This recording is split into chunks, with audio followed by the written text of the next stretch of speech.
What would you consider the differences between a romance type novel compared to an erotic type novel? Oh, let's see. I think romance is more focused on the emotion and relationship aspect, where I think where the erotica really gets into the physical side of the relationship as well. I mean, they're both there. Obviously, erotica has the relationship aspects and the important parts, but with romance, with what I write, it's much more focused on the emotion behind the actions and the results of those actions. So. And to expand a little bit more, there's also a variation in like the St. Louisville vampire series. It's considered erotic romance because still the story primarily propels the story, but the sex scenes are written more hotter than what traditional romance would be. So the words are more graphic. The sex scenes are more graphic. We don't gloss over as much. Whereas like with Twisted Destinies and Godey's Three Bear, the primary story is the sexual relationship. And then if you want to go into true erotica, it only has to have a happy for now ending, whereas romance always requires a happy ever after ending. And what is an adventurous romance? It's not just like most contemporary romances are just about boy meets girl and here's what happens. But with mine, I'm trying to, like with my Shadow series, it's paranormal. So it's a girl running for her life, and the hero comes in, and they kind of have this really dramatic story that follows them along as the relationship develops. So, you know, it's not just boy meets girl. It's something that tries to kind of pull you in and keep you going with the adventure side of it as well. Here's my biggest question: how are you fitting in with the horror crowd? I mean, I know you have horror erotic, but how's that really fitting in with Actually, pretty good. Hers is, yeah, very well, yeah. Yeah, mine, I have been doing very well because people that love horror love vampires. And then I have Bound by Blood here that has some horror stories, and it has ghosts, and it has giant mosquitoes in there, and it has like, and if you live like further south in the Boot Hill, you know about giant mosquitoes, and this just takes that even further. So, and then of course you have your vampires and other stuff. So. And then just general erotic, I think that kind of fits into the pulp culture. I've had a lot of people ask me after interviews and stuff, they ask me about the BDSM stuff, and I'm very opening to answering questions about BDSM. I am in the lifestyle, so if you have, I'm not an expert, but I do know some stuff if you have questions. It seems like sex and the horror kind of go hand in hand. Yeah, it does. So, Oh yeah, look at all the yeah. classics. You know, Yeah, how many yeah. times have the teens killed while they're having sex? Yeah, I mean, that's just Yeah. classic. How many kids did Jason kill, right? Yeah, and you're always yelling, don't do that. They do it anyway. Have sex later, you eat up, you're dead. Wait 5 minutes. and we were just talking earlier back there, and I was saying horror makes the panties drop, and erotica makes the panties drop. So either one to get them laid. So Yeah. that's where it Still goes. smile until they're sick. It keeps your kind of horror popular. Well, I grew up with Freddy Krueger and Jason and Michael Myers, and, you know, the greats in my opinion. I'm a generation before you, so I'll leave you to say that. Yeah, of course. I had Dracula and, you know, all those guys. But I think the boogeyman, in my opinion, is always going to keep people on their toes and keep them interested. I can't tell you all about it, but it's, you know, it's kind of a boogeyman, kind of a feel to it. And that always just got me where I live, and I think it gets a lot of people still. And I think it kind of goes like this, you know. You have a bunch of Friday the 13th and Michael Myers and Freddy, and then they go away for 5 or 10 years, and then they resurge, and then they go away for a while, and they come back. Everything is like that, yeah. And I don't think it's really, in my lifetime, I don't think it's going to stop. I think it's just going to keep going, riding that wave. Well, And this is the next wave, by the way. everything is doomsday. I mean, so there's a subtle fear, you know, and that's why they're gonna be popular forever. You know. Yeah. I think too, the safe fear, like going into a haunted house. Yeah. You know it's scary, but you're safe. You know, same thing. It's a scary. You want to be scared. You want to have some fear. And it's now. It's a release. It is. It really is, because you get your heart pumping, and it's like, you know, you got through that part, and then your heart's pumping again. You got through that part, and you're really not in any danger. But your brain doesn't really know that when you're reading. It's a trick. It is. You're tricking your brain, you're tricking your mind, and your endorphins and everything. And I think people dig that because it is a safe horror. You know. And like I said, it's a release. When like I said, I was writing this in high school.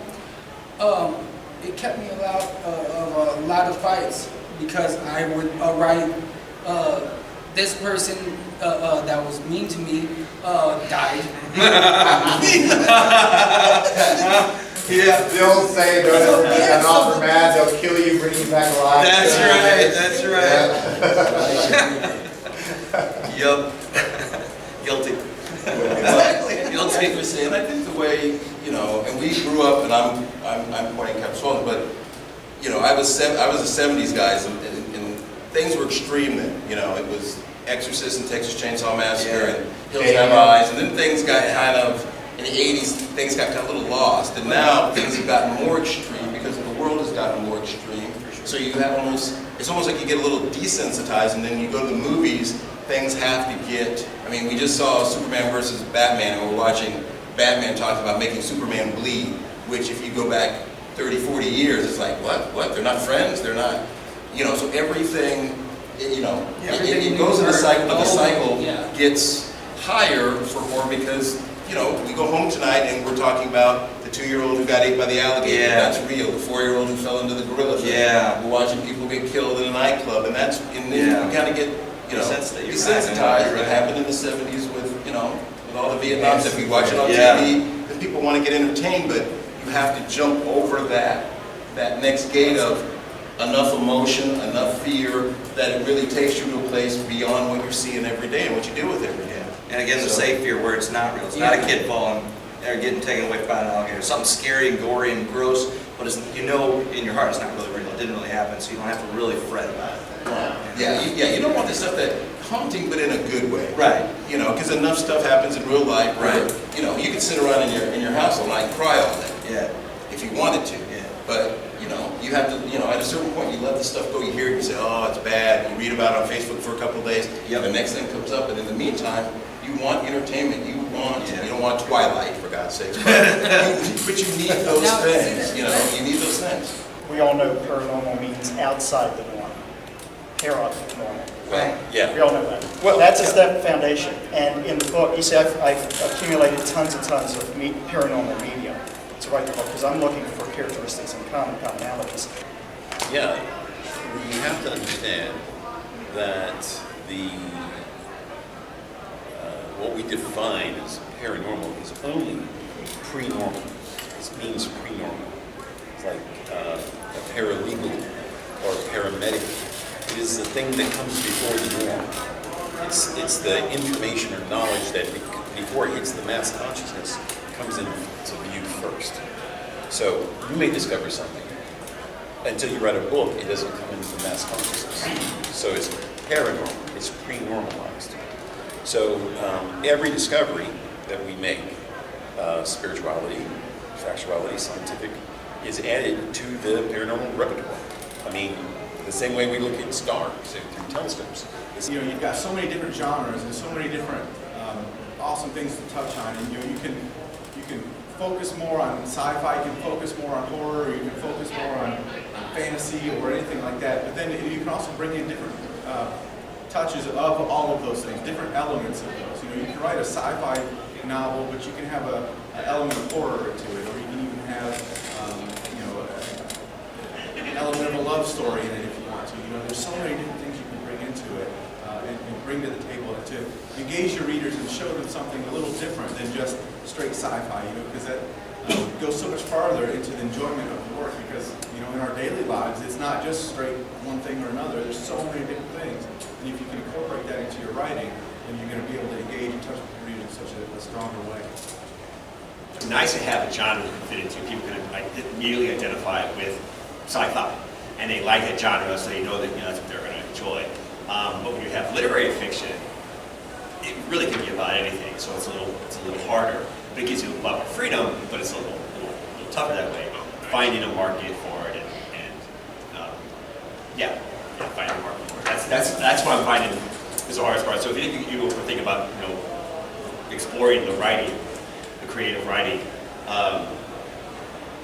finding a genre, I think now is more and more important because people are compartmentalizing. They're looking for what they find interesting, and they know they like this thing, and they're going to stick with that. It's human nature. So if you're thinking about it, I would suggest doing some research, really looking into the different genres. And you don't necessarily have to follow the blueprint of the genres. That gets a little bit boring. But at least know your audience. For me, in literary fiction, the audience can be anything. It can be any age. It can be any sex. It can be translated into any language. And that's nice because it opens up a lot of doors. It gives you an opportunity to explore different things in different ways. But it's also a little harder to sell. And Jason's probably finding that to be true. It's like it's not enough just to write the book, you gotta sell it. And there's something about being creative for creative's sake. There's something enjoyable about writing and painting just for the love of it, But after a while, it's, you gotta do something with it, I think. At some point in time, you gotta put it out there, and it's scary, it's humbling, but it needs to be done. So for literary fiction, I think it helps to help find a genre. The reason I put this panel in the very beginning is because at a horror sci-fi pop cultural convention, we really didn't fit in anywhere, So I thought, well, we'll just talk first and get it over with and put it out there, And we have other genres coming up. But no, I like literary fiction because of the freedom that it allows. So don't discount it. It's a lot of fun to write. And if I can throw in with that, with the literary fiction, and with you talk about genres and putting those together, or trying to figure out which one you're in or which one your book is in, that is very difficult at times because it has the elements of the different ones all combined in there. You may have a story that's more literary versus straight sci-fi or straight horror, but then you include those elements to it, and then you're like, well, is it a horror story? Is it a sci-fi story? Or what is it, sometimes that can get tricky when you try to narrow it down, to narrow what your focus is, or when you're trying to explain that to somebody, well, what's your book about?